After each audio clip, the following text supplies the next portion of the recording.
पूर्णात् पूर्णमुदच्यते पूर्णस्य पूर्णमादाय पूर्णमेवावशिष्यते। ॐ शान्ति शान्ति शान्तिः। श्रुतिस्मृतिपुराणानाम् आलयं करुणालयं नमामि भगवत्पादं शङ्करं लोकशङ्करं शङ्करं शङ्कराचार्यं केशवं बादरायणं सूत्रभाष्यकृतौ वन्दे भगवन्तौ पुनः पुनः। ईश्वरो गुरुरात्मेति मूर्तिभेदविभागिने व्योमवद्व्याप्तदेहाय दक्षिणामूर्तये नमः। ब्रह्म वा इदमग्र आसीत् तदात्मानमेवावेद अहं ब्रह्मास्मीति तस्मात् तत्सर्वमभवत् तद्यो यो देवानां प्रत्यबुध्यत स एव तदभवत्। तथा ऋषीणां तथा मनुष्याणां तद्धैतत्पश्यन् ऋषिर्वामदेवः प्रतिपेदे अहं मनुरभवम् सूर्यश्चेति तदिदमपि एतर्हि य एवं वेद अहं ब्रह्मास्मीति स इदं सर्वं भवति तस्य न देवाश्च न भूत्या ईशते आत्मा हि येषां स भवति।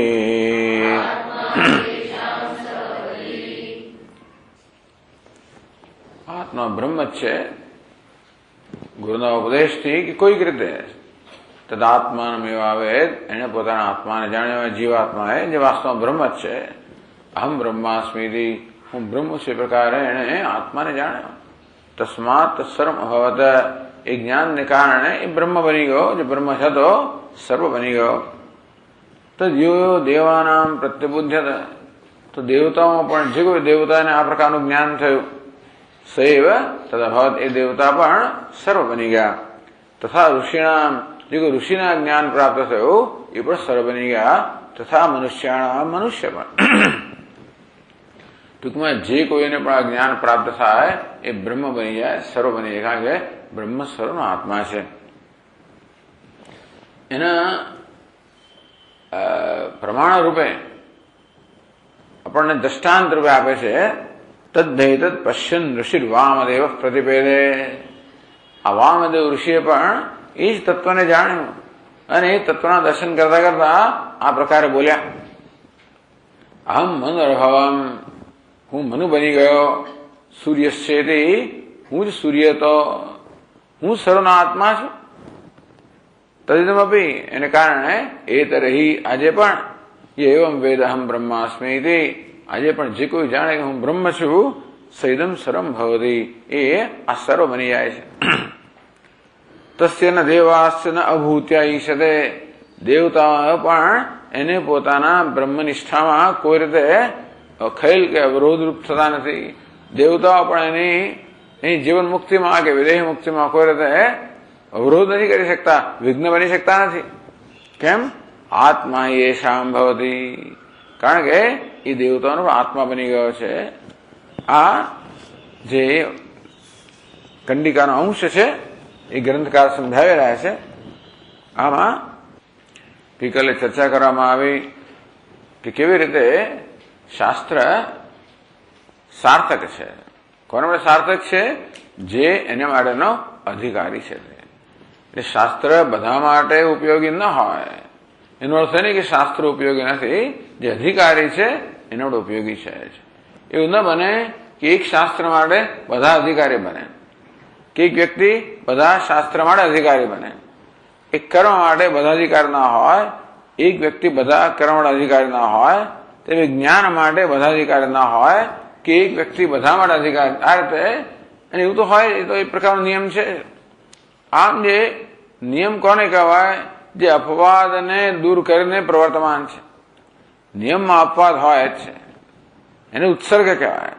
કે ભાઈ જે અપવાદ છે એને બાજુમાં રાખીને બાકીનામાં એ પ્રવર્તમાન થાય.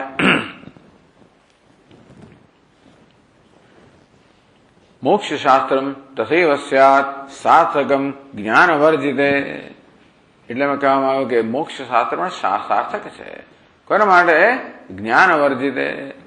જેનામાં જે જ્ઞાની છે છતાં પણ જે સાધન ચતુષ્ટય સંપત્તિ ધરાવે છે એવા અધિકારીઓ માટે મોક્ષ શાસ્ત્ર પણ સાર્થક છે, ઉપયોગી છે, સફળ છે, અસરકારક છે, જરૂરી છે, આવશ્યક છે. આ સમજાવ્યું. તસ્માત તત્સર્વમ અભવત. આ જ્ઞાનથી જેને પણ આ જ્ઞાન પ્રાપ્ત થયું, જે વાસ્તવમાં બ્રહ્મ જ હતું એ બ્રહ્મ સ્વરૂપ બની ગયો. તો અહીંયા બ્રહ્મનો અર્થ બ્રહ્મ જ કરવામાં. બ્રહ્મવા ઇદમગ્ર આસીત. આ પહેલેથી બ્રહ્મ જ હતું. આ વિરાટ પુરુષ પહેલેથી બ્રહ્મ જ હતો. તદાત્માન એવા એને આત્માનું જ્ઞાન થયું કે હું બ્રહ્મ છું, એ જ્ઞાનથી એ સ્વરૂપ બની ગયું. હવે તદ્યો યો દેવાનામ પ્રત્યબુદ્ધ્યત સૈવ તદ અભવત તથા ઋષિણામ તથા મનુષ્યાણામ. હમણાં આપણે વાંચ્યું કે એ રીતે દેવતાઓમાંથી પણ જે કોઈના જ્ઞાન થયું તે સર્વ બની ગયું. તે તો ઋષિઓમાંથી, તે તો મનુષ્યમાંથી અને કોઈમાંથી. અને તેથી તરહી આપી અત્યારે પણ જે કોઈના જ્ઞાન થાય હમ બ્રહ્માસ્મિતિ સૈદમ સર્વમ ભવતી, એ આ સર્વ બની જ જાય છે. કોઈ પણ એના બ્રહ્મ બનવામાં આડે ના આવી છે, કારણ કે એ બ્રહ્મ જ છે અને જે આડે આવવા એનો પણ આત્મા જ છે. તો હવે આ દેવતાઓમાંથી એટલે કે ટૂંકમાં આ જ્ઞાન માટે કઈ જાતિનો વ્યક્તિ છે એ મહત્વનું નથી. જ્યાં સુધી અધિકારીત્વ ધરાવતો હોય ત્યાં સુધી આ જ્ઞાન એટલે ઉપદેશ એના માટે સફળ છે એ કહેવા માંગે છે. 85મા પાના પર બીજા પેરેગ્રાફમાં યો યો દેવાનામ ઇત્યાદિ વાક્યાર્થમાં બ્રહ્મ સર્વાત્મતા દશભી. હવે પછી 10 શ્લોકની અંદર યો યો દેવાનામ, જે દેવતાઓમાં, ઋષિઓમાં, મનુષ્યોમાં જેને જ્ઞાન થયું એ સર્વ બની ગયું એ વાક્ય સમજાવે છે. તો 453મા શ્લોકમાં કહે છે બ્રહ્મ સર્વાત્મતામ પ્રાપ્તમ યથૈવ બ્રહ્મ વિદ્યયા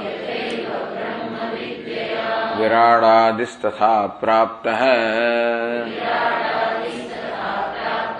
પ્રાપ્સ્યન પ્રાપ્નોતિ ચાપરઃ.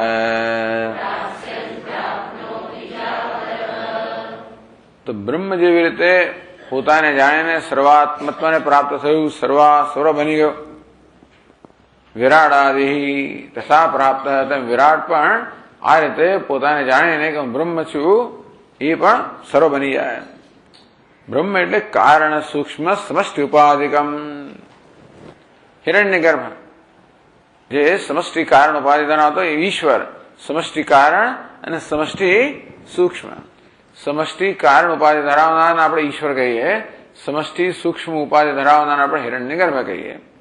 તો યથા બ્રહ્મ વિદ્યા, જેમ બ્રહ્મ જ્ઞાનથી, બ્રહ્મના જ્ઞાનને બ્રહ્મ જ્ઞાન કહેવામાં આવ્યું.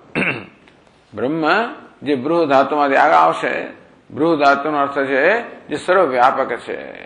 અને તો જે સર્વવ્યાપક છે માટે સર્વનો આત્મા છે, આત્મા પણ છે. તો એ રીતે આત્માને બ્રહ્મ રૂપે જાણીને સર્વાત્મ ભાવમ પ્રાપ્તમ, સર્વાત્મતામ પ્રાપ્ત એટલે સર્વાત્મ ભાવમ પ્રાપ્તમ, એ સર્વાત્મ ભાવને પ્રાપ્ત કર્યો. હિરણ્ય ગર્ભ કહો કે ઈશ્વર કહો, એમણે પોતાને બ્રહ્મ રૂપે જાણીને સર્વાત્મ ભાવ પ્રાપ્ત કર્યો. તથા વિરાટ, विराट आदि तथा स्थूल समष्टि उपाधि को विराट તે જ વિરાટ એટલે બ્રહ્મવાયુમાં આસીત સ પુરુષ વિદ એવા એમાં વિરાટની વાત કરવામાં આવી કે સૃષ્ટિના પ્રારંભમાં વિરાટ હતું. કેવી રીતે એને જોયું, એને પહેલા તો ડર લાગ્યો, પછી જોયું કે ભાઈ મારા સિવાય કોઈ છે જ નહીં. અંતેથી એ જ્ઞાન મારે ડરવાનું કોનાથી હોય? ડર ક્યારે હોય? દ્વિતીયાદ્વય, મારે અન્ય કોઈ હોય તો ડરનો પ્રશ્ન છે. આ રીતે આ પ્રકારની યુક્તિથી કે આ પ્રકારના તર્કથી એ વિરાટ જે છે એને બ્રહ્મ જ્ઞાન પ્રાપ્ત કર્યું અને સર્વ બની ગયું. વિરાડાદિ, આદિ એટલે શું? વિરાટ તત પ્રભૃતિ મનવાદિ અપી. વિરાટ સહિત જે કઈ હોય, દેવતામાં હોય, વિરાટ તો દેવતા છે, દેવતામાં હોય, ઋષિમાં હોય કે કોઈ મનુષ્યમાં હોય, મનવાદિ મનુ વગેરે પણ વિદ્યા સર્વાત્મતામ પ્રાપ્ત વિરાડાદિ તથા પ્રાપ્ત. વિરાટ અને બીજા પણ મનુ કે જે કઈ હોય એ પણ બ્રહ્મ વિદ્યા વડે સર્વાત્મતાને પ્રાપ્ત થયેલા છે.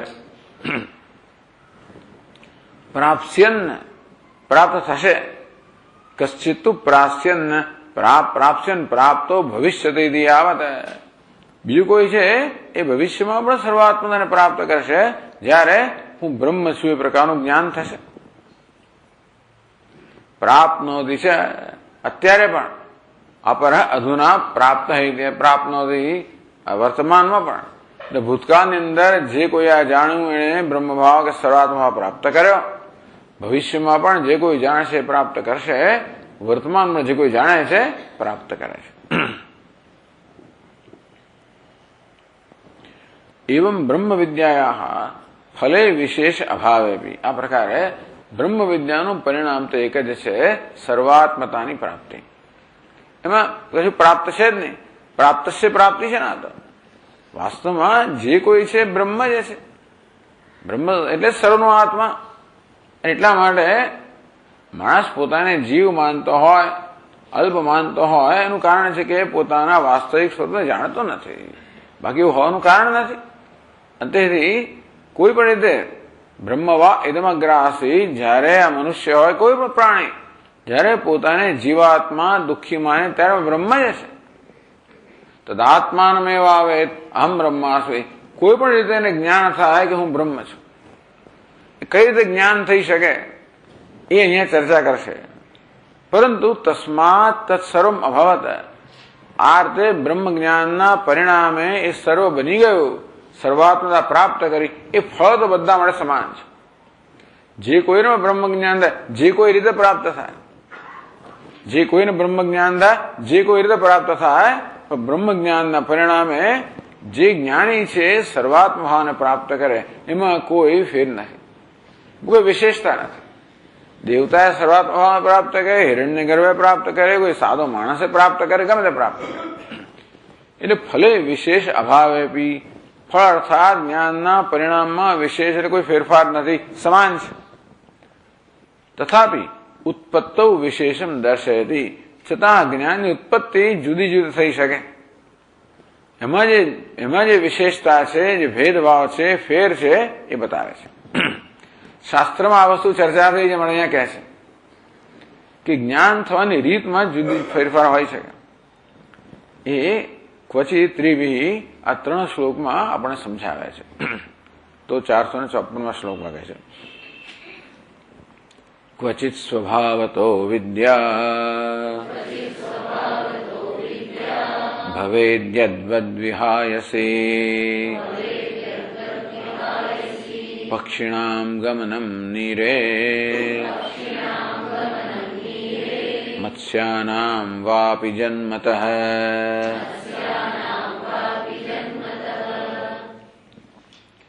ક્વચિત ક્યારે કોઈ કિસ્સામાં સ્વભાવતઃ વિદ્યા ભવેદ. સ્વભાવતઃ નિસર્ગાત વિરાટ કપિલ સનત કુમારાદવ.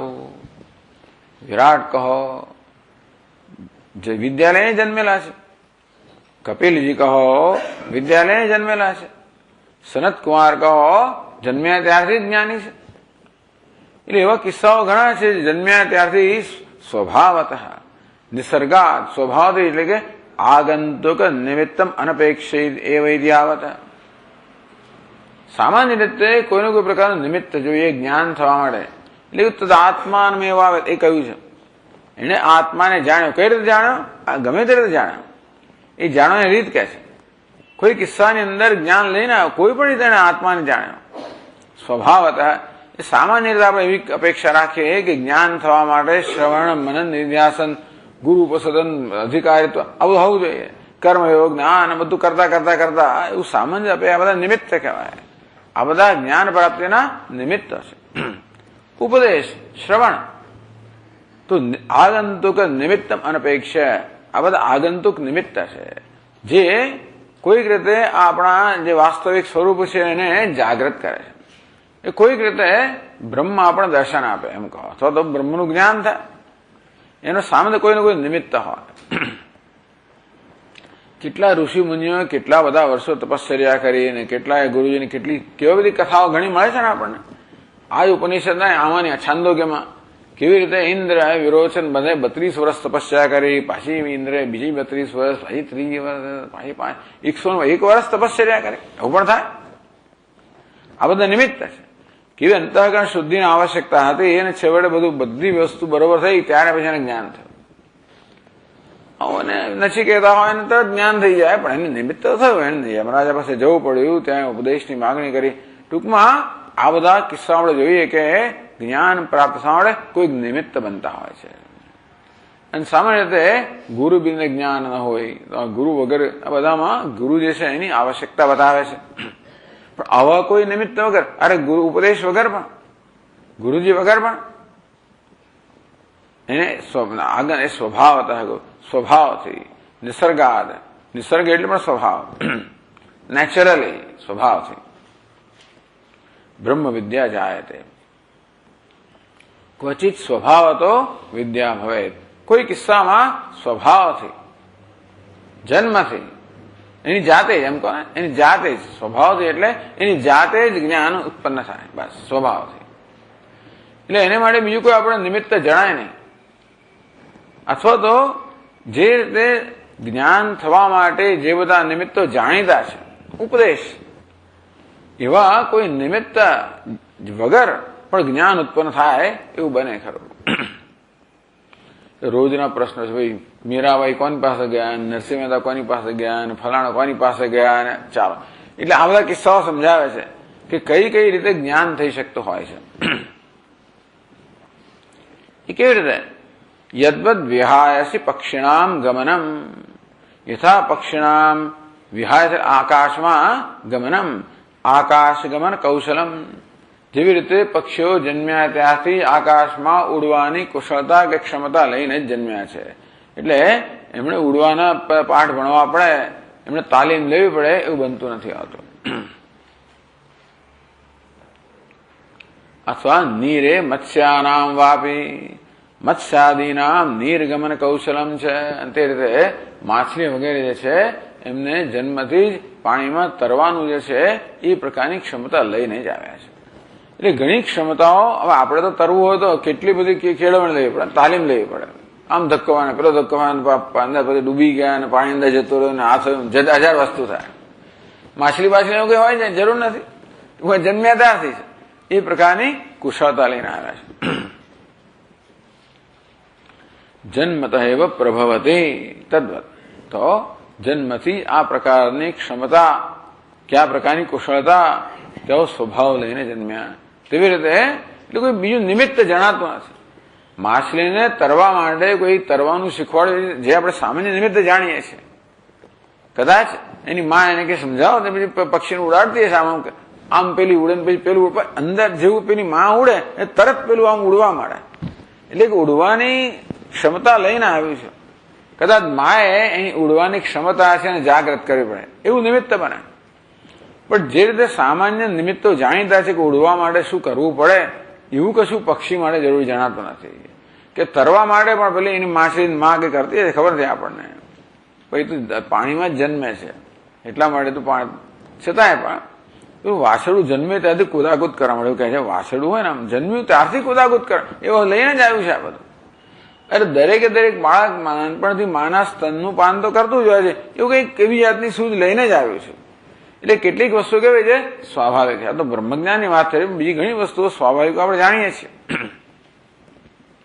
તદ્વત આ રીતે સ્વભાવથી કોઈ બહારના એટલે આગંતુક નિમિત્તને અપેક્ષા વગર પણ બ્રહ્મજ્ઞાન થઈ શકે. વિરાટ, કપિલ, સનતકુમાર વગેરે.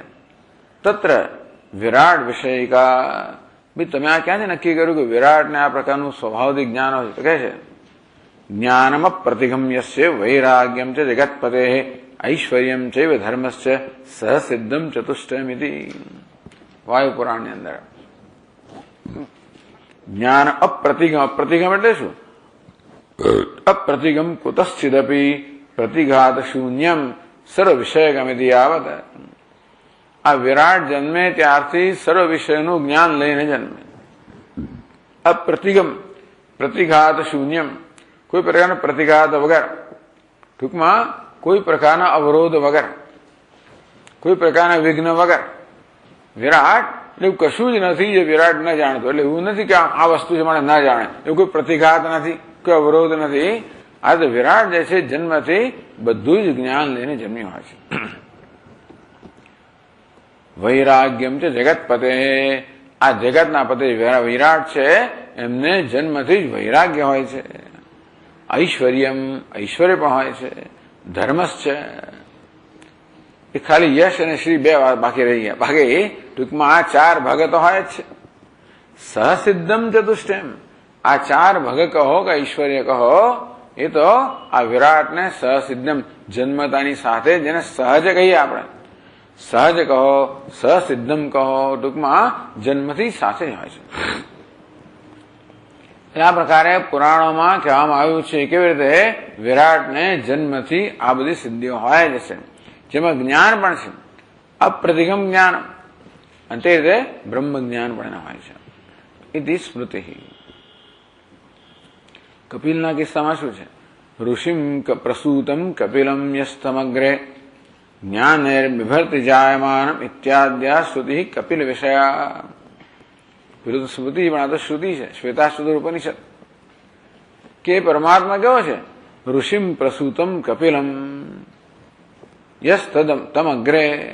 અગ્રે એટલે સૃષ્ટિના પ્રારંભમાં જેનો જન્મ થયો કપિલને ભગવાન જુએ છે. જ્ઞાન અહીં બિભરતી જાયમાનમ, આ કપિલ જન્મે ત્યારથી જ જ્ઞાનથી એને યુક્ત કરે છે. યો બ્રહ્માણમ વિદધાતિ પૂર્વમ યો એ વેદાંશ પ્રહિણોતિ તસ્મૈ. જે પ્રારંભમાં બ્રહ્મા જે છે એ બ્રહ્માજીને ઉત્પન્ન કરે છે અને એમને વેદના જ્ઞાનથી યુક્ત કરે છે. આ કપિલ શબ્દનો અર્થ ત્યાં ભાષ્યની અંદર પહેલા હિરણ્યગર્ભ જ કરવામાં આવ્યો, પણ કપિલ એટલે કપિલ પણ હોઈ શકે, કપિલ મુનિ. એનો અર્થ એ કે આ શ્રુતિ પ્રમાણે કપિલ મુનિ પણ જન્મ્યા ત્યારથી જ બધું જ્ઞાન લઈને જન્મ્યા છે. ઇત્યાદ્યા, જો કે આમાં તો કહ્યું જ્ઞાન અહીં બિભરતે, આમાં તો એમ કહેવામાં આવ્યું કે પરમાત્મા એમને જ્ઞાન યુક્ત કરે છે. જેમ ભગવાન બ્રહ્માજીને જન્મ આપીને પછી એમને જ્ઞાન પ્રદાન કરે છે. એટલે ખરેખર તો ત્યાં બ્રહ્માજીના ગુરુ થયા નારાયણ, અહીં પણ આ કપિલના ગુરુ થયા નારાયણ. પણ એવું છે ને કે જ્ઞાન યુક્ત કરે છે, જે જ્ઞાન હતું જ એનાથી યુક્ત કરે છે. ટૂંકમાં એ જ્ઞાન એના સંસ્કાર જ જાગૃત થાય છે. એવું અન્યત્ર બી માનમ બોધ્યમ. આ પ્રકારે બીજા કિસ્સાઓમાં પણ જે આવું જ્ઞાન લઈને જન્મ્યા હોય એ પ્રમાણ આવા બીજા આપણે શોધી લેવા શાસ્ત્રની અંદર કે કેવા બીજાઓ પણ આવી રીતે જન્મથી જ્ઞાન લઈને જન્મેલા છે. ટૂંકમાં જ્ઞાન માટે એમણે ગુરુ પાસે જવું પડે, આટલું રહેવું પડે, રાસ્તો રટવા પડે, શ્રવણ મનન બધું કરવું પડે, આવી બધી વસ્તુઓ વગર કંઈક નિમિત્ત તો હોય ખરું. જેમ કે ભાઈ ચાલો ભગવાને બ્રહ્માજીને જ્ઞાન પ્રદાન કર્યું એટલે એની સમક્ષ પ્રગટ થયા એટલે જ્ઞાન હતું થઈ જ ગયું. તેવું તો વિરાટને પણ, વિરાટના કિસ્સામાં આપણે જોયું ને આગળ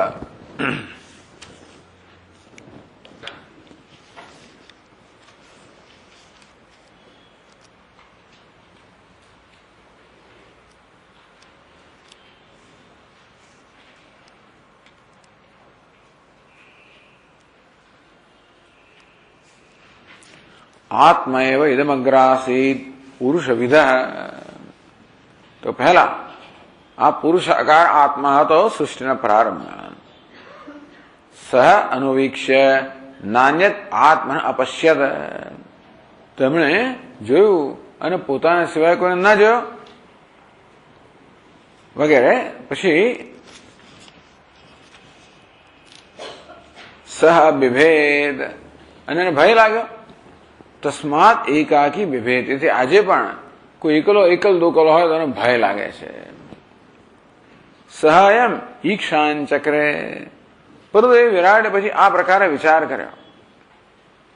યન્વદ અન્ય નાસ્તી કસ્માન બિભેમેતી. જો મારા સિવાય હોય જ નથી, કોનાથી ભય પામું છું? તત એવસ્ય ભયમ વિયાય. બસ આ પ્રકારના વિચારથી એનો ભય દૂર થઈ ગયો. કસ્માત, કેમ, કોનાથી? કસ્માત અભયષ્યત. હું કોનાથી બીતો હતો? દ્વિતીયાદ્વય ભયમ ભવતી. ભય તો હંમેશા અન્ય કોઈ હોય તો હોય ને. એટલે આ રીતે આમ વિચાર કરવાથી આ વિરાટ જે છે એનો ભય ચાલી ગયો, અર્થાત એને અદ્વિતીય તત્વનું જ્ઞાન થયું. વિરાટનો કિસ્સો છે. એટલે આ બધી વસ્તુઓ શાસ્ત્રમાં ચર્ચા થતી હોય છે, જ્ઞાન કેમ થયું વગેરે વગેરે.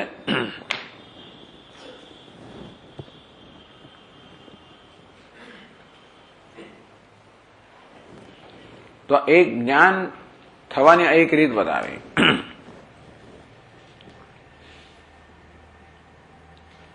પછી આગળ કહે છે પૂર્વ પુણ્ય વિપાકેન ક્વચિદેશા પ્રજાયતે યશ આદિ સુખમ યદ્વત જાયતે યૌવનાદિષુ. પછી કોઈ કિસ્સામાં પૂર્વ પુણ્ય વિપાકેન, ભૂતકાળમાં જે બધા ખૂબ પુણ્ય કર્યા હોય એને કારણે ઈશા બ્રહ્મ વિદ્યા પ્રજાયતે.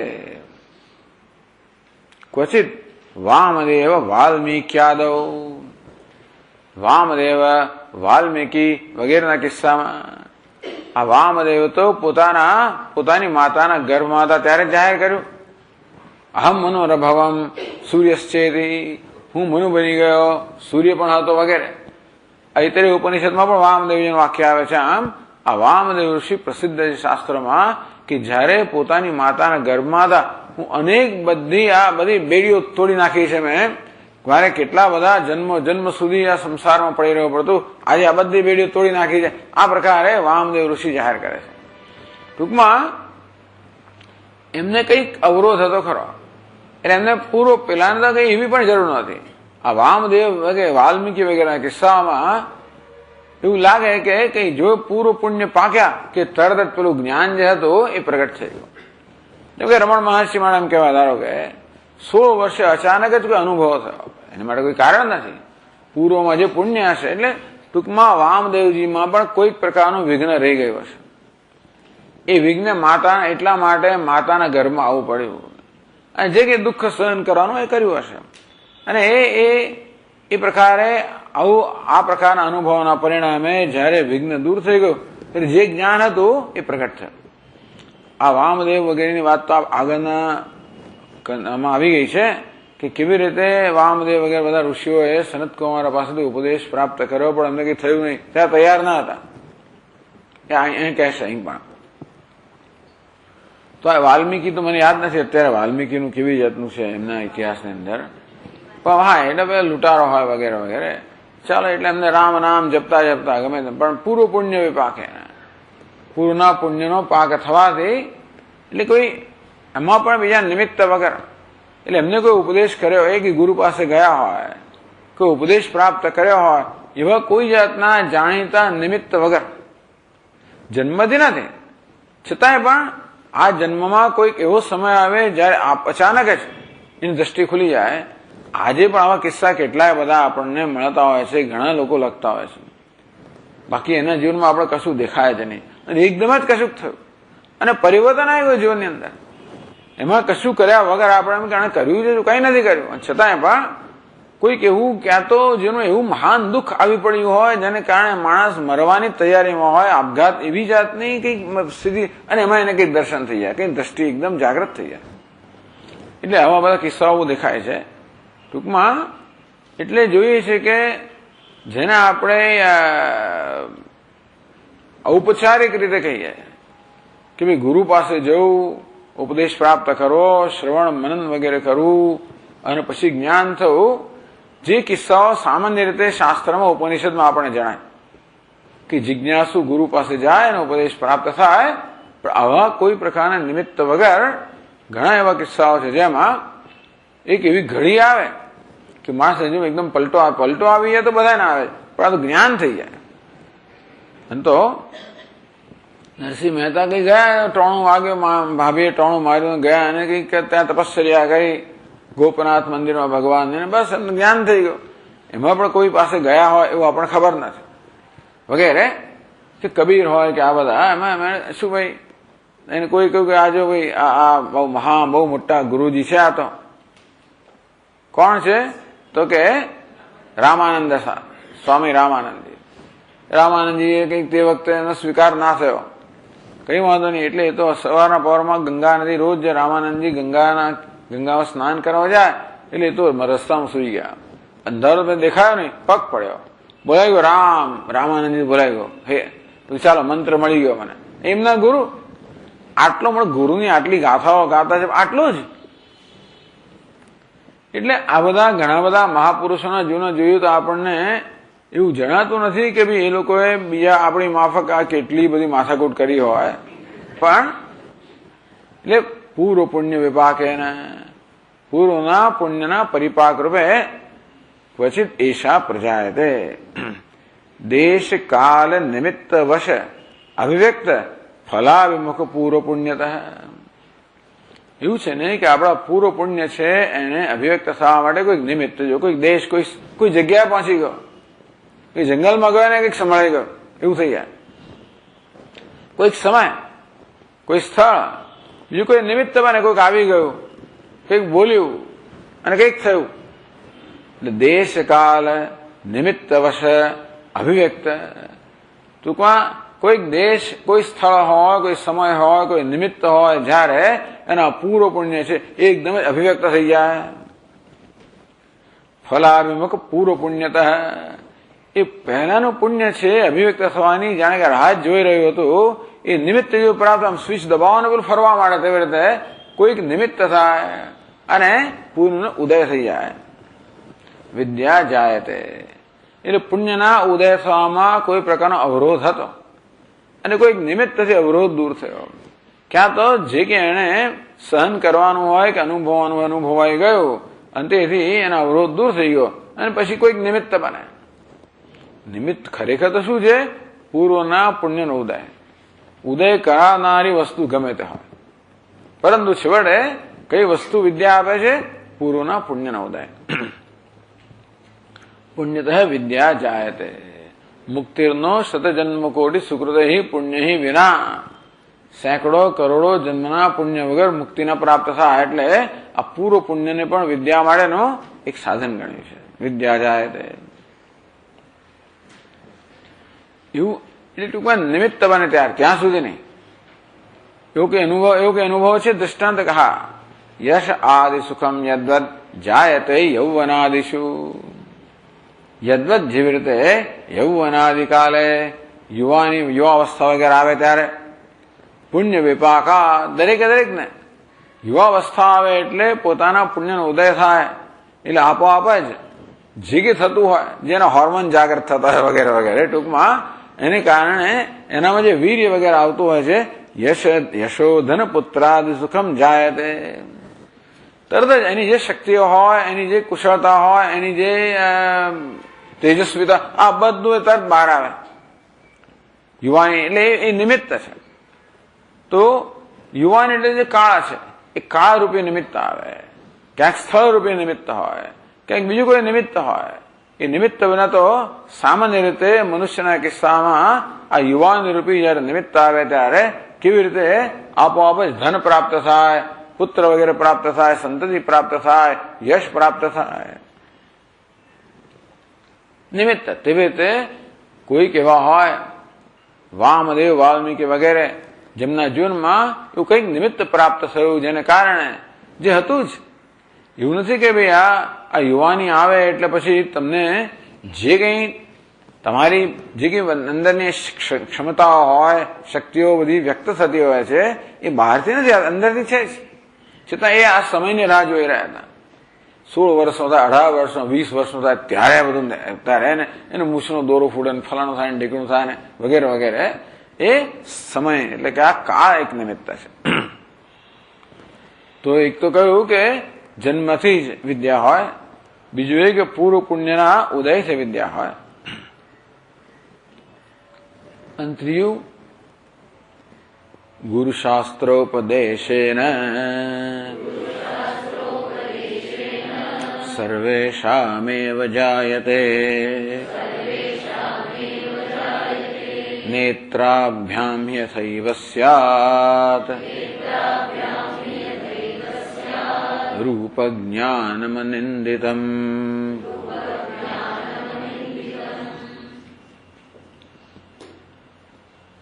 સર્વેશામ બધાને પછી બાકીના જે રહ્યા એટલે કે આ બધા સામાન્ય કિસ્સાઓ.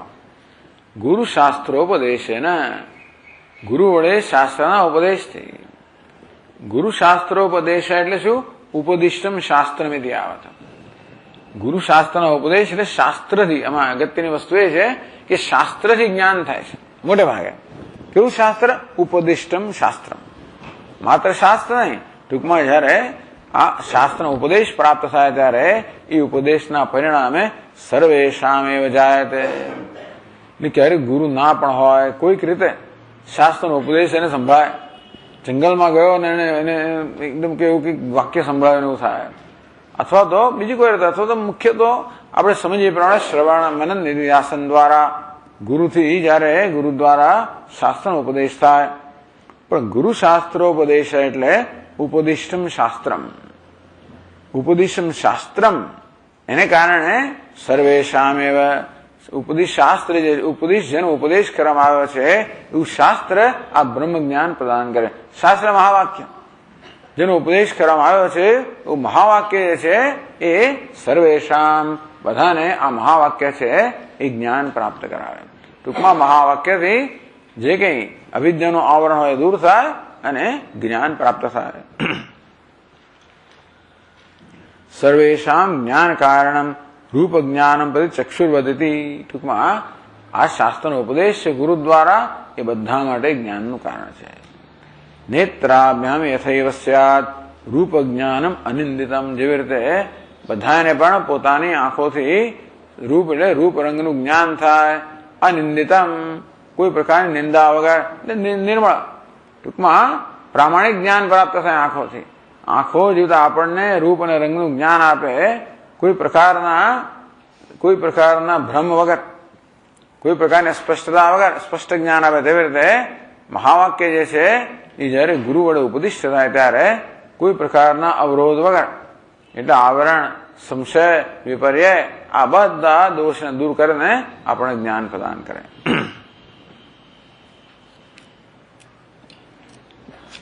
ત્રણ વાત કરવામાં આવી. એટલે હવે આગળ કહે છે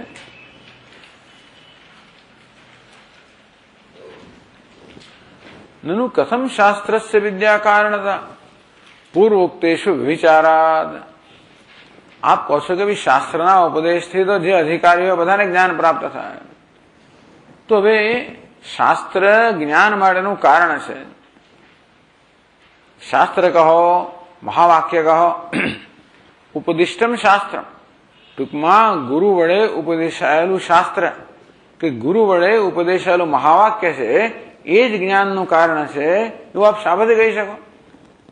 પૂર્વોક્તેષુ વ્યભિચારાત. એની પહેલાથી કહેવામાં આવ્યું કે વિરાટ કે કપિલ કે સનતકુમારના કિસ્સાઓમાં કે પછી વામદેવ, નારદ વગેરેના કિસ્સાઓમાં તો એકમાં સ્વભાવથી જ્ઞાન હતું, બીજામાં પૂર્વ પુણ્યના ઉદયથી જ્ઞાન હતું. તો પછી શાસ્ત્રના ઉપદેશી જ્ઞાન થાય એવું આપ કઈ કહી શકો? અતઃ આ માટે એક બહુ અગત્યની સ્પષ્ટતા કરે છે. પછીના શ્લોકમાં કહે છે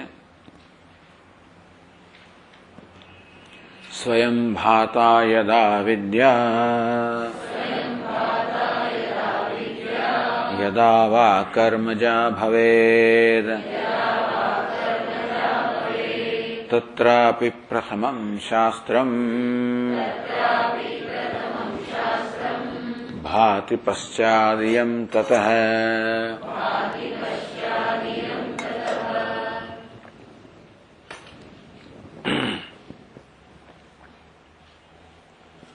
સ્વયં ભાતા, સ્વયં ભાષે એટલે કે સ્વભાવજન્ય. જેમ કે વિરાટ કે સનતકુમારના કિસ્સામાં સ્વયં વિદ્યા પ્રગટ થઈ, સ્વયં ભાષી અર્થાત એમને સ્વભાવથી જ જ્ઞાન થયું. અથવા યદા વા કર્મજા ભવે, કે કર્મથી જન્મી હોય, પૂર્વ પુણ્ય પરિપાકજા, અથવા તો પૂર્વના પુણ્યના પરિપાક રૂપે વિદ્યા થઈ જન્મી હોય, જ્ઞાન થયો. જેમ કે નારદજીના કે વામદેવ નહીં, વામદેવ નારદ વગેરેના કિસ્સાઓમાં પૂર્વ પુણ્ય પરિપાક નથી. તત્રાપી પ્રથમમ શાસ્ત્રમ ભાતિ, એટલે આપણને આવી રીતે કોઈ નિમિત્ત ન જણાય, આપણને ગુરુજીનો ઉપદેશ કે મહાવાક્યનો ઉપદેશ ન જણાય તો શું મહાવાક્ય વગર જ જ્ઞાન થયું? એટલે તથાપી વિદ્યા અતઃ પ્રથમમ ભાતિ, તત્રાપી શાસ્ત્રમ વિદ્યાતઃ પ્રથમમ ભાતિ. છતાં પણ એ વિદ્યા પહેલા શાસ્ત્ર હોવું જોઈએ, મહાવાક્ય હોવું જોઈએ. અહમ બ્રહ્માસ્મિ એ પ્રકારનું મહાવાક્ય હોવું જોઈએ. જેની પણ વિદ્યા વિરાટ હોય કે વામદેવ હોય, ગમે તે હોય, પરંતુ અહમ બ્રહ્માસ્મિ કે તત્વમસી મહાવાક્ય તો હોવું જ જોઈએ. એ પછી આ વિદ્યા જન્મે. તો સ્વભાવથી વિદ્યા જન્મે ત્યારે પણ મહાવાક્ય તો હોવું જોઈએ એના મનમાં, અને ત્યારે વિદ્યા જન્મે. એટલે કે મહાવાક્યની સૂઝ લઈને આવેલા છે. તો પૂર્વ પુણ્યના પરિપાક રૂપે મહાવાક્ય જે છે એ મહાવાક્યનું એમને એકદમ દર્શન, મહાવાક્ય દ્વારા દર્શન થયું. એટલે ભલે એ મહાવાક્યનો બહારથી ઉપદેશ કરવામાં ન આવ્યો તો પણ કોઈક રીતે મહાવાક્ય છે એ જ આ વિદ્યા મળવાનું કારણ છે. બીજા બધા નિમિત્ત હોય કે ના હોય, કે ગુરુ પાસે જવું, ઉપદેશ પ્રાપ્ત કરવો વગેરે નિમિત્ત હોય કે ના હોય, પરંતુ આ મહાવાક્ય જે છે એ મહાવાક્યથી જ જન્મે વિદ્યા. એનો અર્થ એવો થયો કે પૂર્વ પુણ્યના પરિપાક રૂપે જે મહાવાક્યનું શ્રવણ ભૂતકાળમાં કર્યું હોય એ એકદમ પ્રગટ થયું અને એને પોતાનું જ્ઞાન જન્માવ્યું. એટલે આમ કહેવાનો વાત એ મહાવાક્ય જ જ્ઞાન જન્માવે. હવે એ જ્ઞાન જન્માવા માટે કયા પ્રકારના અવરોધો દૂર કરવા પડે, એ અવરોધો જુદા જુદા કિસ્સામાં જુદા જુદા પ્રકારના હોય. એટલે કોઈને માત્ર જેવી રીતે પેલો ગન પાવડર હોય, બરોબર સુકાયેલો હોય, એમાં કોઈ પ્રકારનો ભેજ ના હોય, તો જેવી દિવાસે અડકે ને ભડાકો થાય. ક્યાંક દીવાની વાટમાં ત્યાં વળી ભેજ હોય તો ભાઈ તડતડ તડતડ તડતડ તડ થયા પછી છેવટ થાય બને. અને ક્યાંક વળી એથી વધારે વાર લાગે, ક્યાંક પછી આપણે તો રૂ લઈ આવવું પડે ને દિવેટ બનાવવી પડે ને પછી ઘીમાં બોળો અને પછી એને સૂકા આ બધું કરો અને પછી થાય. એ આપણી રોજની પ્રક્રિયા છે. દીવો ક્યારે પ્રગટી શકે? જ્યારે પેલા રૂ લઈ આવો, પછી ઘી લઈ આવો, ઘીમાં બોળો, દિવેટ બનાવો, ઘીમાં બોળો, દિવાસળી લાવો, આ બધું કરો ત્યારે થાય. પણ એમને થઈ ગયું, એમને નથી થયું ભાઈ. એ બે વસ્તુ અડકી, ઓક્સિજન ને હાઇડ્રોજન અડક્યા ને એકદમ ધડાકો થયો. કે એની અંદર બી અગ્નિ રહેલો છે. અગ્નિ વગર તો આ દીવો પ્રગટે જ નહીં. અગ્નિ ક્યાં તો દિવાસળીના રૂપમાં હોય કે પછી અંદર રહેલો હોય, હાઇડ્રોજન ઓક્સિજનની અંદર, એ બેના સંયોગને કારણે અગ્નિની અંદર રહેલો એ જાગ્રત થયો. તો અગ્નિ વગર તો ધડાકો થાય નહીં. એમને ધડાકો ક્યાં થયો? કોઈક રીતે અગ્નિ વગર ધડાકો ના થાય. અગ્નિ કેમ આવ્યો એનું નિમિત્ત બદલાયા કરે. કેટલીક વસ્તુ એવી હોય કે જે આવા ધડાકાની ક્ષમતા લઈને જ આવી જન્મથી જ. કેટલાક બે ભેગા થાય ના, કેટલાકને વળી દિવાસળી જ આપવી પડે, પરંતુ અગ્નિ વગર એમ ધડાકો ના થાય. તો આપણું દ્રષ્ટાંત છે. તેવી રીતે અહીં બીજું કહે છે, પક્ષીણામ આકાશ ગમનોપયોગી પક્ષવત. જેમ પક્ષીઓ ભલે કોઈ પ્રકારની તાલીમ વગર આકાશમાં ઉડી શકતા હોય ખરું, પણ છતાં ઉડવા માટે પેલી પાંખો તો જોઈએ છે. પાંખ વગર ના ઉડી શકાય, એ નક્કી જ છે. જે કોઈ ઉડતું હોય એ ઉડવા માટે પાંખ જોઈએ.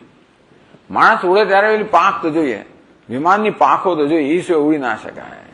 એટલે કે છે કે આકાશ ગમનોપયોગી પક્ષવત. પક્ષીઓ ગમે તે હોય એ આકાશમાં ક્યારે ઉડી શકે? એને આકાશમાં ઉડવા માટે જરૂરી જે પાંખ છે હોય તો જ ઉડી શકે. તેવી રીતે જ્ઞાન થવા માટે આ મહાવાક્ય, શાસ્ત્ર કહો કે મહાવાક્ય, એ જરૂરી છે. એટલે શાસ્ત્રસ્ય વિદ્યા કારણતા. એ પણ આ બધા દ્રષ્ટાંતો આપીને છેવટે આ વસ્તુમાં કોઈ જાતનો આની અંદર કોઈ અપવાદ નથી કે શાસ્ત્ર એટલે મહાવાક્ય જ વિદ્યા માટેનું જ્ઞાન જન્મનું કારણ છે. હવે મહાવાક્ય કઈ રીતે જન્માવે એ રીત જુદી જુદી હોય.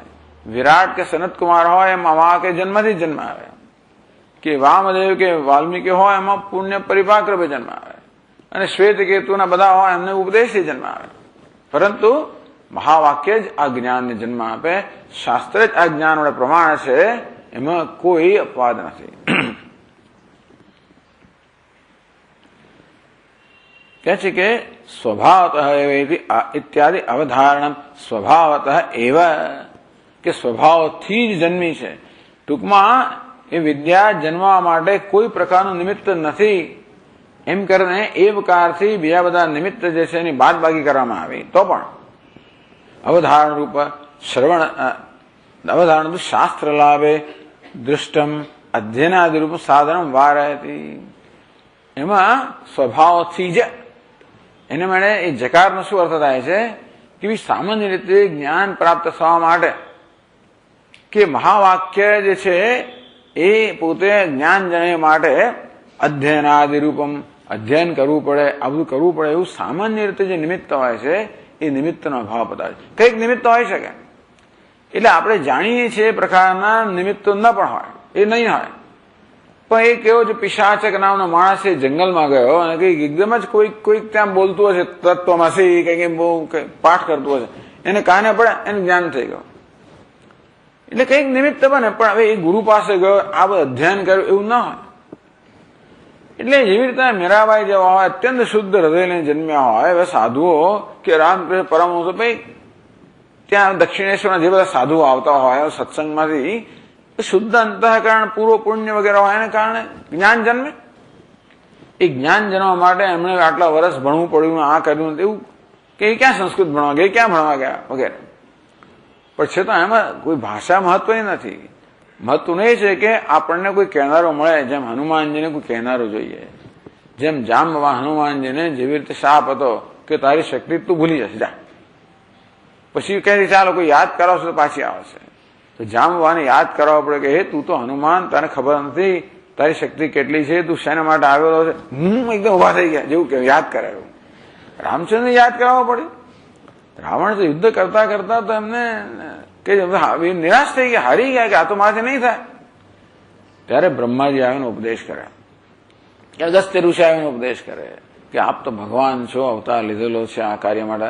એમને સ્મરણ થયું, બસ પછી જે રીતે રાવણનો વધ કરી શક્યા. ટૂંકમાં એવું ઘણી વાર હોય કે જે શક્તિ અંદર ભરેલી છે એને પ્રગટ થવા માટે કોઈ પ્રકારનું નિમિત્ત જોઈએ. પણ છેવટે શક્તિ તો જોઈએ, એ સિવાય ના થાય. હનુમાનજી હોય ગમે તે હોય, અંદર શક્તિ ના હોય તો આ કામ ના કરી શકે. એટલે હું પહાડ ઉપરનું કામ ક્યારે કરી શકે? શક્તિ હોય ત્યારે. હમણાં તો જોને કેવા સૂનમૂન બેઠેલા છે, આવું આમ સમુદ્ર કૂદી ગયા, કેટલું બધું પરાક્રમ, મહાન પરાક્રમ થયું ને. એ ક્યારે થાય? શક્તિ હોય ત્યારે. પરંતુ એને કોઈ નિમિત્ત જોઈએ એ શક્તિને જાગૃત કરવાનું. એટલે હનુમાનજી એક દંડ બેઠક કરવા પડ્યા હોય, સામાન્ય નિમિત્ત કેવું છે કે આ શક્તિ ક્યારે પ્રાપ્ત કરો? દંડ બેઠક કરો ને 8,000 વસ્તુ કરો ત્યારે થાય. આપણે કશું પ્રાપ્ત કરવું હોય તો એમાં હાથ તૂટે ને પહેલું મસલ તૂટી ગઈ જુદી વાત છે પાછી. એમાં કેટલી બધી ફિઝિયોથેરાપી લેવી પડે અને બંધ કરી દેવું પડે, એ વાત જુદી છે. પરંતુ પણ એમને એવું નહોતું કરવું પડે, કારણ કે પણ એમાં શક્તિ વગર ના થાય. શક્તિ આ જન્મથી લઈને આવ્યા હોય ગમે તો, શક્તિ વગર જેવી રીતે સમુદ્ર ના ખોદાય તેવી રીતે પાંખ વગર તો ઉડાય નહીં, તેવી રીતે મહાવાક્ય વગર જ્ઞાન ન થાય. એ પહેલી પાદમાં આપ્યું છે, કૃષ્ણાના આત્મા નિવૃત્તૌ છે, કૃષ્ણાના આત્મનિવૃત્તૌ છે, કશ્ચિદ આપનોતિ નિવૃત્તિમ શુદ્ધવાક્ય સ્મૃતેશ્ચાન્ય સ્મારિદે ચાવચોપર વાક્ય શ્રવણ માત્રા છે પિશાચાદકવદાપ્નુયાત ત્રિષુ યાદૃચ્છિકી દૃષ્સિદ્ધિ સ્માર્યમાણે તો નિશ્ચિતા. 4 કિસ્સાઓ કહેવામાં આવ્યા. આ ક્યાં છે? સર્વોયમ મહિમાજ્ઞેય વાક્ય સેવ યથોદિત વાક્યાર્થમ ન શ્રુતિ વાક્યાત કશ્ચિત જાન તત્વદેતિ નિષ્કર્મ સિદ્ધિ અનુસંધેયા. નિષ્કર્મ સિદ્ધિમાંથી છે. તો કે કૃષ્ણ અનાત્મ નિવૃત્ત છે, કશ્ચિત આપનોતિ નિવૃત્તિમ. હમણાં આપણે જે વિરાટની વાત કરી કે આત્માવા ઇદમગ્ર આશ્રિત પુરુષ વિદઃ, એ વિરાટ પુરુષ જન્મ્યો અને એને જોયું કે મારા સિવાય કોઈ છે નહીં અને એને ભય લાગ્યો. અને પછી વિચાર કર્યો કે ભાઈ મને ભય કોનાથી લાગે છે? હું એક જ છું, ભય માટે તો બીજું જોઈએ. અને એ તને ભય દૂર થઈ ગયો, જ્ઞાન થયું. એટલે કૃષ્ણ અનાત્મ નિવૃત્ત, કે ભાઈ અનાત્માનો ખ્યાલ છે નિવૃત્ત થઈ જાય ને જે છે આત્મા જ છે એ પ્રકારનું જ્યારે જે હકીકત છે. કશ્ચિદાપનોતિ નિવૃત્તિમ, અથવા અનાત્મામાં આત્મભાવ છે એ દૂર થઈ ગયો અને એને પોતા આત્માનું જ્ઞાન પ્રગટ થયું. તો કોઈકને મોક્ષ આ પ્રકારે થાય જેમ વિરાટને આવી રીતે વિચારથી મોક્ષ પ્રાપ્ત થયો કે મારે ડરવાનું કોનાથી છે? હું કોનાથી ડરું છું? હું એક જ છું, હું પોતે જ છું. હું તો મારા ડરનું કારણ ન હોઈ શકું. ડર તો હંમેશા બીજાથી જ થાય. આ પ્રકારના વિચારથી કહો કે ચિંતનથી કહો કે યુક્તિથી કહો, વિરાટને જ્ઞાન થયું. શ્રુત વાક્ય સ્મૃતેશ્ચ અન્ય, જેમ કે વામદેવ પૂર્વ જન્મમાં જે વાક્ય સાંભળેલું છે, શ્રુત વાક્ય સ્મૃતેશ્ચ, શ્રુત વાક્ય જે મહાવાક્યનો ઉપદેશ સાંભળેલો છે, પરંતુ યોગ્ય સંજોગો ન હોવાને કારણે તે વખતે મહાવાક્યનો જ્ઞાન ન જન્માવી શક્યું. પરંતુ એ સંજોગો ઉત્પન્ન થયા, માતાના ગર્ભમાં ઉત્પન્ન થયા. એટલે જયારે સનતકુમારો આ બધા ઋષિઓનો ઉપદેશ કરી રહ્યા હતા, વામદેવજી પણ એમાં એક હતા, એ વાક્ય એની અસર ન ઉત્પન્ન કરી, કારણ કે અંદર જે કઈ અવરોધો હશે તે. તો એ માતાના ગર્ભમાં જે કે એમને અનુભવ કરવા પડ્યા છે એને કારણે અવરોધ દૂર થતા એ વાક્ય જે પહેલા સાંભળ્યું એને જ એનામાં જ્ઞાન જન્માવ્યું. શ્રુત વાક્ય સ્મૃતેશ્ચ અન્ય, આ વામદેવ જેવા જે છે એ જે વાક્ય સાંભળેલું છે એનાથી જ્ઞાન થાય. એટલે અત્યારે અધ્યયન કરવું પડે એવું નથી. સ્માર્યતે છે વચ્ચે અપરહ, શ્વેત કેતુ હોય એને તો તમારે વારંવાર સ્મરણ કરાવડે. તત્વમસી તત્વમસી 9 વાર સ્મરણ કરાવડાવ્યું, ટૂંકમાં ઉપદેશ કરાવડાવ્યો. વાક્ય શ્રણ માત્રા ચ પિશાચકવત, આ પિશાચક નામનો મનુષ્ય છે એ વનમાં ગયો અને ત્યાં એનું સાંભળવામાં આવ્યું તત્વમસી. કોઈ ત્યાં પાઠ કરતું હશે, બોલતું હશે, ગાતું હશે, ગમે તે હોય, પણ એને સાંભળવામાં આવ્યું તરત જ્ઞાન થઈ ગયું. વાક્ય શ્રણ માત્રા છે. ત્યાં પણ એ ટૂંકમાં એ વળી પાસે ગુરુ પાસે ગયા, અધ્યયન એવું કઈ નથી, ત્યાં આગળ માત્ર મહાવાક્યનું શ્રવણ થયું. તો જેવી રીતે પ્રહલાદ એના ગર્ભની અંદર જ ભગવાનનું ટૂંકમાં જ્ઞાન લઈને જ જન્મ્યો હતો. એ શું કઈ કહીને બીજું કઈ જન્મીને કઈ કરવાની જરૂર નહોતી ને. ખરેખર તો એના જ્ઞાનમાં આ લોકો કેટલા બધા અવરોધો નાખે, ભૂલી જાય ને કોઈક રીતે, પણ એનું એવું થયું જ નહીં. એવું દ્રઢ જ્ઞાન લઈને જ જન્મે છે. જન્મથી એ ક્યાં થયો? એને ગર્ભમાં થયો. એને ભૂતકાળ આપણે જોવો પડે કે ભાઈ એની પહેલા શું હતું ને શું નહીં, પણ આ તો થયું છે. એની માં તો જે ખરેખર ઉપદેશ કર્યો નારદ મુનિએ એની માને, એની માને કે થયું હશે કે નહીં થયું ભગવાન જાણે, પરંતુ આ તો ભક્ત જ જન્મ્યો ત્યારથી. એટલે પૂર્વ પુણ્ય કે કંઈક એવા પરિપાક રૂપે આટલું જરૂર હતી. એને આવી રીતે ભગવાનને પ્રાપ્ત કરવા માટે ખૂબ બધો પ્રયત્ન કરવો પડે એવું જાણીતું નથી. આ ધ્રુવને માત્ર 5 જ મહિનાની તપસ્યાના પરિણામે ભગવાનના સાક્ષાત દર્શન થયા. પિશાચકવત આપનુયાત, ટૂંકમાં આ રીતે જ્ઞાન જન્મવા માટે ભિન્ન ભિન્ન 4 વસ્તુ કહેવામાં આવી. આ પૂર્વ પક્ષ છે ક્યાં? નિષ્કર્મ સિદ્ધિમાં. ત્રિષુ યાદૃચ્છિકી સિદ્ધિ. આ પહેલા 3 કિસ્સા કયા? વિરાટ, વામદેવ અને પિશાચક. આ 3 જે છે યાદૃચ્છિકી સિદ્ધિ. આ તો ઈશ્વરની ઈચ્છા છે. એટલે કે કોઈ પ્રકારના પરિચિત કે પ્રચલિત, કોઈ પ્રકારના પ્રચલિત સાધન જેમ કે શાસ્ત્ર અધ્યયન વગેરે વગેરે જ્ઞાન પ્રાપ્ત થયું છે. સ્માર્યમાણે તો નિશ્ચિતા, જ્યારે શ્વેત કેતુ વગેરે જેને ઉપદેશ કરવામાં આવ્યો એના માટે નિશ્ચિત છે. એટલે પૂર્વ પક્ષી કહે છે કે તમે જે આગ્રહ રાખો છો કે આ મહાવાક્યના ઉપદેશથી જ જ્ઞાન જન્મે, એવું ક્યાં છે? એ નિયમ બધે લાગુ તો પડતો નથી. આ 3 કિસ્સામાં તો જે અધ્યયન વગેરે કરવું પડે, શ્રવણ મનન કરવું પડે, એવું થયા વગર જ. શ્રવણનો અર્થ શું છે કે માત્ર વાક્ય સંભળાયું નહીં, તાત્પર્ય નિશ્ચય થવો જોઈએ. એ તત્પદ છે, ત્વમ પદ છે, શોધન થવું જોઈએ.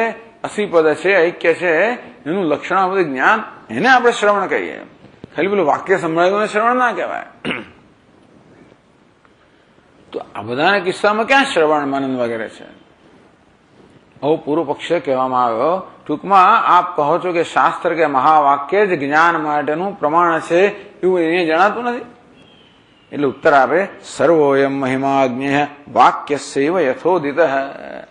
આ બધો જ મહિમા વાક્યમાં વાસ્તવમાં મહાવાક્યનો જ છે. વાક્યાર્થમ નહીં યથોદિત વાક્યાર્થમ નહીં ઋતે વાક્યાત કશ્ચિત જાનાતિ તત્વતઃ. ઋતે વાક્યાત, મહાવાક્ય વગર ન કશ્ચિત જાનાતિ તત્વતઃ. કોઈને પણ મહાવાક્ય વગર તત્વતઃ યથાર્થ જ્ઞાન થાય જ નહીં. એટલે અંદરથી સ્મરણ થઈ આવે કે કોઈક રીતે એનો ઉદ્ભવ થાય, પણ મહાવાક્ય જ એને માટે ટૂંકમાં વિરાટને પણ તો જ્ઞાન થયું હોય માત્ર જોવાથી કે મહારાજ સિવાય તો કોઈ છે નહીં વગેરે વગેરે, પણ એમાં પણ અયમ આત્મા બ્રહ્મ કે એક એકમ એવા દ્વિતીયમ આ પ્રકારના મહાવાક્ય જે છે એ જ એને જ્ઞાન ઉત્પન્ન કરાવે. ટૂંકમાં એની મનની અંદર આ પ્રકારનું મહાવાક્ય છે, એ મહાવાક્ય એ વૃત્તિ જન્માવે. એટલે વાક્ય છે એવા સર્વોયમ મહિમા યથોદિત. આજે કહેવામાં આવે બધો મહિમા છે એ મહાવાક્યનો સમજવો. વાક્યાર્થમ, આ વાક્યનો અર્થ છે એ જ આ જ્ઞાન કરાવે. નહીં ઋતે વાક્યાત કશ્ચિત જાનાતિ તત્વતઃ. આ પ્રકારે બ્રહ્મવા ઇદમગ્રાસીત તદાત્માનમેવાવેત. એણે આત્માને જાણ્યું. કેમ જાણ્યું? ગમે તે રીતે જાણ્યું. તસ્માત તત્સર્વમ અભવત. તદ યો દેવાનામ પ્રત્યબુદ્ધ્યત. તેમ દેવતાઓમાંથી પણ કોઈ પણ રીતે જ્ઞાન પ્રાપ્ત થયું, ઋષિમાંથી, મનુષ્યમાંથી. પરંતુ જ્ઞાન પ્રાપ્ત થવા માટે મહાવાક્ય તો આવશ્યક છે. એ મહાવાક્ય જ પોતાનું કામ કરતું હોય છે. સામાન્ય જાણીએ કિસ્સાઓની અંદર તો ખૂબ અધ્યયન વગેરેના પરિણામ મહાવાક્ય કામ કરે. કોઈ કિસ્સા એવા હોય, એ સામાન્ય નિયમ છે. કોઈક એવું હોય કે આવું શ્રવણ વગેરે લાંબુ કર્યા વગેરે જ માત્ર વાક્ય સાંભળવાથી પીછા શકે. કોઈક એવું હોય કે પૂર્વમાં શ્રવણ કરેલું છે એના સંસ્કાર જાગૃત થવાથી, જેમ કે વામદેવ. કોઈક એવું હોય કે પોતે જે પ્રકારે વિચાર કર્યો આત્માના આત્મ વિવેક, એ રીતે. પણ દરેક કિસ્સાની અંદર જે મહાવાક્ય છે એ જ પોતાનું કામ કરતો હોય છે. એમાં કોઈ અપવાદ નથી. તત્રાપી પ્રથમ શાસ્ત્રમ ભાતિ પશ્ચાદયમ તતઃ. આ બધા કિસ્સાઓમાં પહેલા શાસ્ત્ર પ્રગટ થાય, એટલે કે મહાવાક્ય, અને ત્યાર પછી આ મહાવિદ્યા બ્રહ્મ વિદ્યા છે એ બ્રહ્મ વિદ્યા જન્મતી હોય કે પ્રગટ થતી હોય.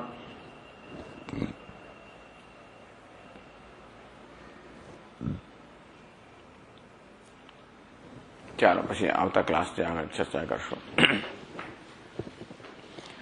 ઓમ પૂર્ણમદ પૂર્ણમિદમ પૂર્ણાત પૂર્ણમુદચ્યતે પૂર્ણસ્ય પૂર્ણમાદાય પૂર્ણમેવાવશિષ્યતે. ઓમ શાંતિ શાંતિ શાંતિ. શંકરં શંકરાચાર્યં કેશવં બાદરાયણં સૂત્રભાષ્યકૃતૌ વંદે ભગવन्तौ પુનઃ પુનઃ.